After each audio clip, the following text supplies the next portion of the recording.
Longtemps, les villes ont grandi sans entrave. Il y a 200 ans, à peine 2% de la population mondiale était urbanisée. Aujourd'hui, plus d'un homme sur deux habite en ville. Nous habitons un monde de villes immenses, vibrantes, bruyantes et surpeuplées. Des villes où l'homme crée, produit, échange et consomme. Où cohabitent les plus grandes richesses et la plus profonde misère, dont le modèle semble avoir désormais atteint ses limites. Pourtant, de nouvelles aspirations voient le jour.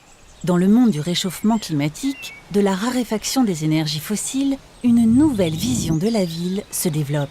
C'est une révolution lente, profonde et irréversible qui s'amorce. Peu à peu, un nouveau modèle urbain se développe. On l'appelle l'écocité. L'objectif des écocités est de réduire l'impact de la ville sur l'environnement. Le chantier est immense. Le développement des grandes agglomérations, la consommation d'énergie, le recyclage, le nouveau paysage urbain et jusqu'à la mixité sociale sont sur l'agenda des écocités. Pour enclencher le mouvement, 3 grands défis sont notamment à relever. Celui de la transformation de l'habitat, celui de la révolution des transports et celui de l'approvisionnement en énergie électrique. Ainsi, dans l'écocité, les bâtiments privilégient l'efficacité énergétique. Ils sont mieux isolés et génèrent eux-mêmes de l'énergie. Ils font largement appel aux énergies renouvelables. Aujourd'hui, il leur en faut moins pour faire plus. Ce ne sont plus des centres de consommation, mais des centres de production d'énergie qui nécessitent 40 à 60% d'énergie de moins qu'il y a 10 ans. On les appelle des bâtiments à énergie positive.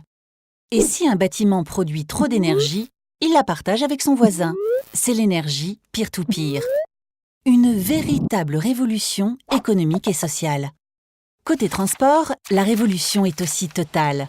Dans les écocités, les transports sont électriques et ils sont aussi souvent que possible collectifs. Le modèle multimodal s'est imposé. Pour se déplacer, on emprunte successivement divers types de transports qui sont tous connectés entre eux, où le tramway est au cœur du paysage urbain.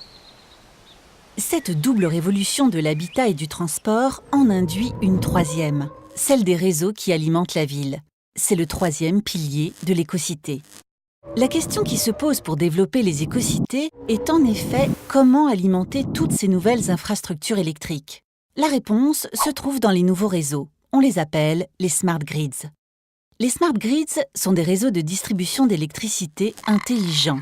Intelligents car ils utilisent les technologies informatiques pour mieux centraliser et redistribuer l'énergie sur tout le territoire. Intelligents car ils permettent et régulent les échanges d'énergie peer-to-peer entre les habitations. Donc, si on résume, une énergie plus intelligemment consommée, produite et même partagée par tout à chacun. Un modèle de transport multimodal, composé en majorité de moyens électriques et collectifs.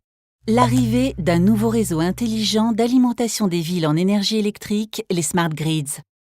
Avec Alstom, la révolution des écocités est en marche à tous les niveaux.